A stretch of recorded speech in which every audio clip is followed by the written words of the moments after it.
الله وبركاته.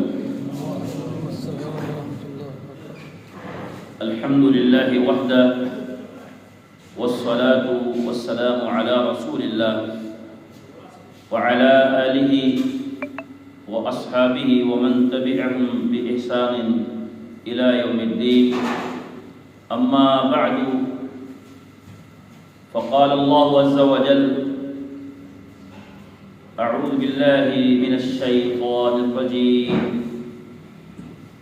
قل إنما أعدكم بواحدة أن تقوموا لله مثنى وفرادا ثم تتفكروا ما بصاحبكم من جنة إن هو إلا نذير لكم بين يدي عذاب شديد. آج کے ہمارے درس کا موضوع یہ ہے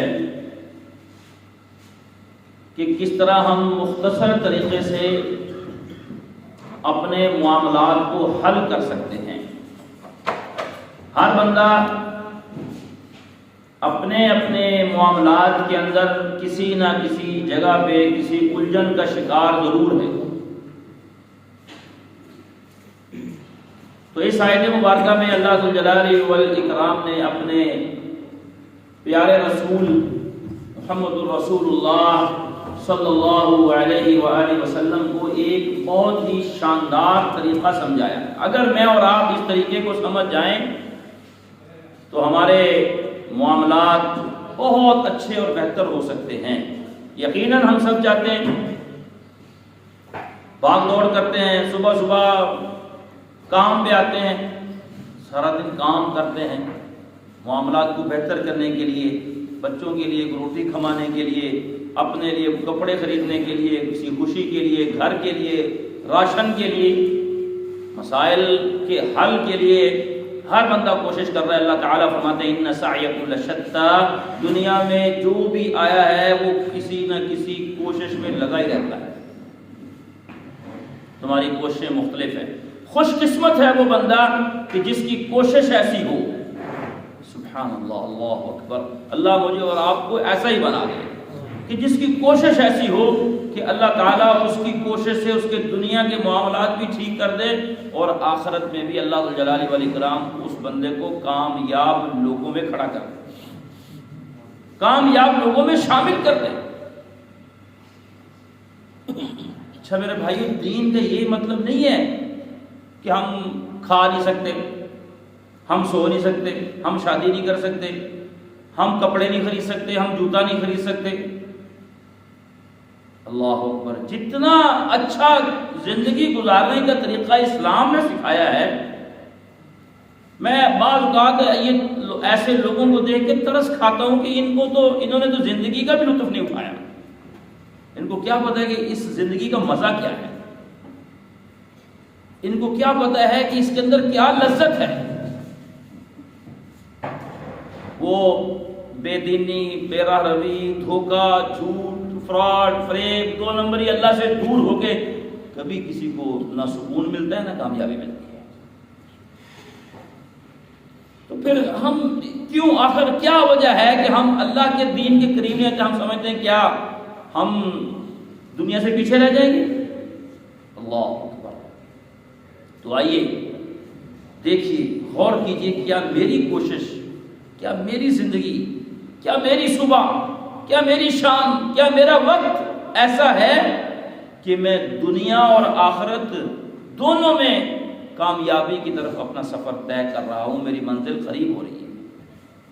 دیکھیے، یاد کر لیجئے اس بات کو، ہم چاہیں نہ چاہیں، ہمارا دل چاہتا ہو یا نہ چاہتا ہو، ہم نے اس دنیا کو خیر بات کہنا ہے، ہم نے اس کو چھوڑنا ہی چھوڑنا ہے. یہ قبرستان کیسے بھر گئے، یہ گھر کیسے خالی ہو گئے، کبھی روزانہ نہیں، ہفتے میں نہیں، چلو 15 دن میں ایک دفعہ اس نیت سے کسی اسپتال کے کسی وارڈ کا چکر تو لگائیں، قبرستان جائیں. نبی کریم صلی اللہ علیہ وسلم فرماتے تھے کہ قبرستان کی زیارت کیا کرو، تمہارے دل نرم ہوں گے اور قبریں تمہیں آخرت کو یاد کروائیں گی کہ تم نے بھی یہی آنا ہے. یہ ہستا بستا جہاں، یہ گھر، رشتے، یہ بیٹے، یہ بیٹیاں، یہ والد، یہ والدہ، یہ خالہ، یہ پھوپھی، یہ سب چھوڑ جانا ہے، چھوڑنے کے لوگ کتنے جنازے آپ نے اٹھائے ہوں گے، کتنے پڑے ہوں گے، کتنے دفن کر کے آپ نے مٹی ڈالی ہوگی، اور کتنے جنازوں پہ جو ہے وہ قبر پہ پانی چھڑک کے دعا کی۔ وہ کیا ہے؟ وہ ہمیں کیا میسج ہے، وہ ہمارے لیے کیا درس ہے، وہ ہمارے لیے کیا ہے؟ ایک پیغام ہے خوبصورت کے ساتھ تم جہاں بھی بھاگ جاؤ، جتنے بھی بڑے بن جاؤ، جو بھی حاصل کر لو، جو بھی بنا لو، جو بھی کما لو، جو بھی کر لو، آخر تم نے یہ 2 گز کے اندر آ کے سونا ہے، اور تمہارے اوپر منو مٹی آنی ہی آنی ہے۔ جہاں ہم نے جانا ہی جانا، پھر وہاں سے غافل ہو کے بھاگ کے ہمیں کیا فائدہ ہے؟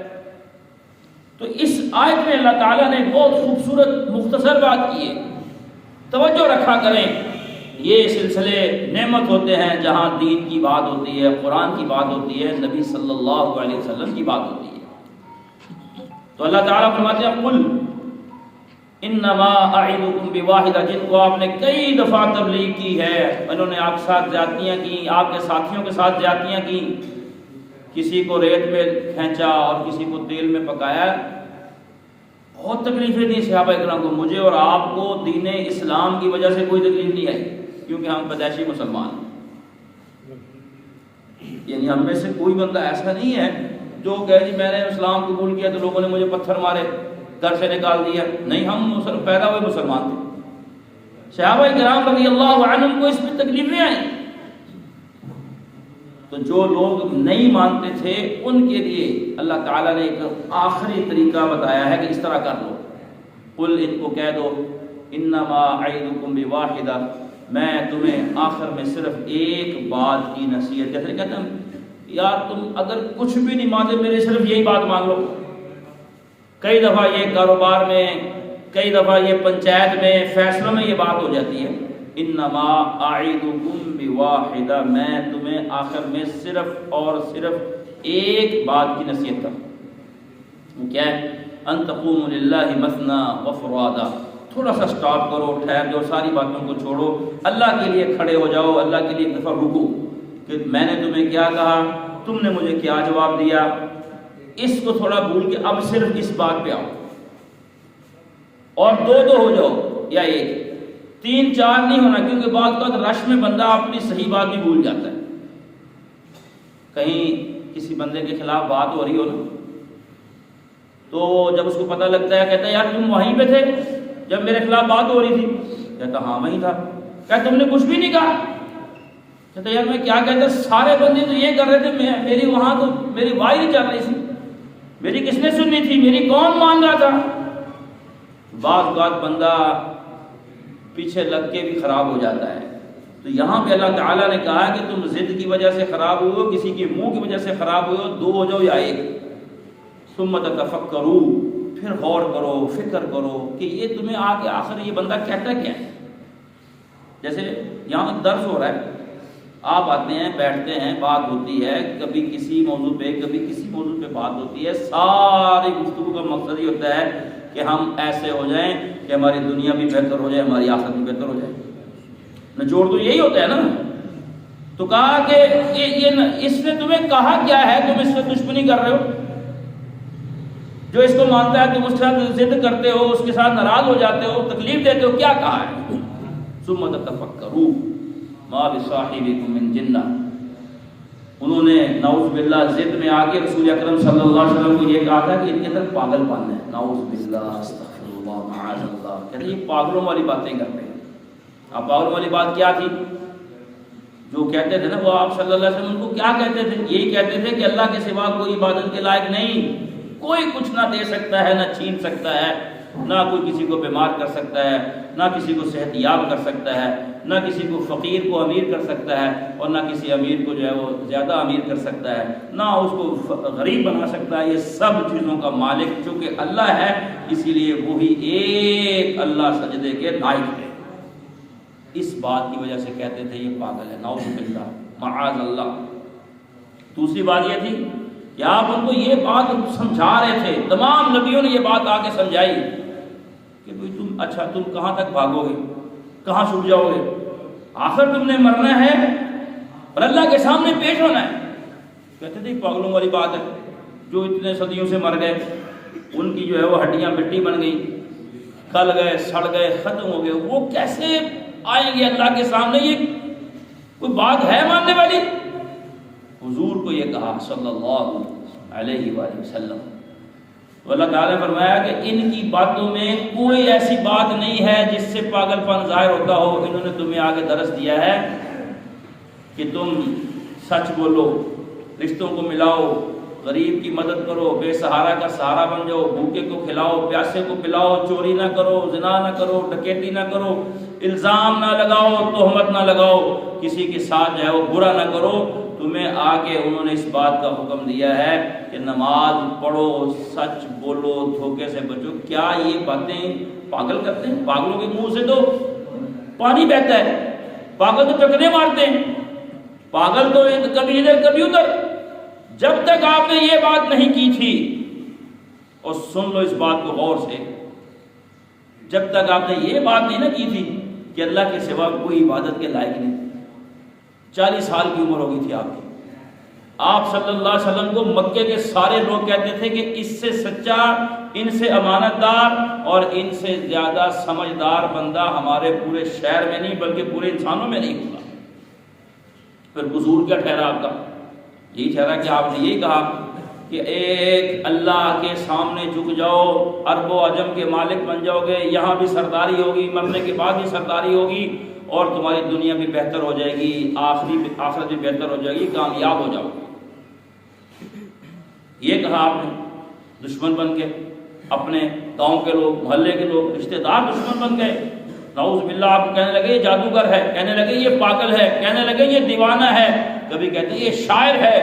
آپ صلی اللہ علیہ وسلم نے سب باتوں کو برداشت کیا، لیکن اللہ کے حکم کو چھوڑنا گوارا نہیں کیا. پہنچاتے رہے، کہتے رہے، بتاتے رہے. آج دیکھیں ہر جگہ پہ مسلمان ہیں، آپ مسلمان ہیں، میں مسلمان ہوں، اللہ اکبر، پوری دنیا بھری پڑی ہے، 2.25 ارب مسلمان ہیں. تو پھر فرمایا ان هو الا نذیر لکم بین یدی عذاب شدید. یہ پیغمبر تمہیں ایک بہت سخت عذاب سے پہلے ڈرانے کے لیے آئے ہیں. محترم بھائیو، نبی اکرم صلی اللہ علیہ وسلم کو اللہ تعالیٰ نے معاملات کو سلجھانے کا طریقہ یہ بتایا کہ کبھی بیٹھ کے اپنی پوری زندگی پہ ایک دفعہ غور کریں، موبائل بند کریں، تنہائی میں ذرا بیٹھیں کہ یار میں صبح اٹھتا ہوں، شام سو جاتا ہوں، زندگی کے سال گزرے ہیں، 2024 شروع ہو گیا، 23 ختم ہو گیا، میں بڑا نہیں ہوا، میں چھوٹا ہو گیا. لوگ کہتے ہیں بڑا ہو گیا. ہم بڑے نہیں ہو رہے، ہم چھوٹے ہو رہے ہیں. مثلا اگر کسی بندے کے 60 سال سے 1 سال کم ہو گیا نا، ہم چھوٹے ہو رہے ہیں. دن چڑھتا ہے، رات ڈھلتی ہے، سورج غروب ہو جاتا ہے، ستارے آ جاتے ہیں، اپنی اپنی ذمہ داریاں سب ادا کر رہے ہیں. کیا میں بھی ایک اشرف المخلوقات ہونے کے ناطے سے اپنی ذمہ داری ادا کر رہا ہوں؟ یہاں ایک نظام ہے، اس نظام کو اگر تھوڑا سا بھی آگے پیچھا ہو تو نظام خراب ہو جاتا ہے. اسی کو فالو اپ کرتے ہوئے یہ سسٹم ایک آگے بڑھ رہا ہے. تو اللہ کا بنایا ہوا نظام، اللہ کا دیا ہوا طریقہ اگر ہم فالو اپ کریں گے تو کیا ہمارے معاملات خراب ہو جائیں گے؟ سب سے اچھے ہو جائیں گے، خوبصورت ہو جائیں گے. اس لیے اپنے نمازوں کا خیال کیجئے، اپنے معاملات کو بہتر کر لیجئے. جھوٹ سے توبہ جو کر لیتا ہے وہ انسان ترقی کی طرف بھی جاتا ہے اور کامیابی کی طرف بڑھتا ہے. میں آخر میں ہمیشہ ہی اپنے ساتھیوں کو مختصر سبق دیتا ہوں، 2 باتوں کا، صرف 2. میں کہتا ہوں کہ 5 نمازیں باجماعت سنتوں سمیت پڑھنی شروع کر دو اور جھوٹ چھوڑ دو. بس یہ 2 کام پہلے آپ کر لیں، باقی سب سے چیزیں آہستہ آہستہ ٹھیک ہونا شروع ہو جائیں گی. اللہ کریم سے دعا ہے مجھے اور آپ کو دین اسلام کو سمجھنے کی اور عمل کرنے کی توفیق عطا فرمائے. الحمد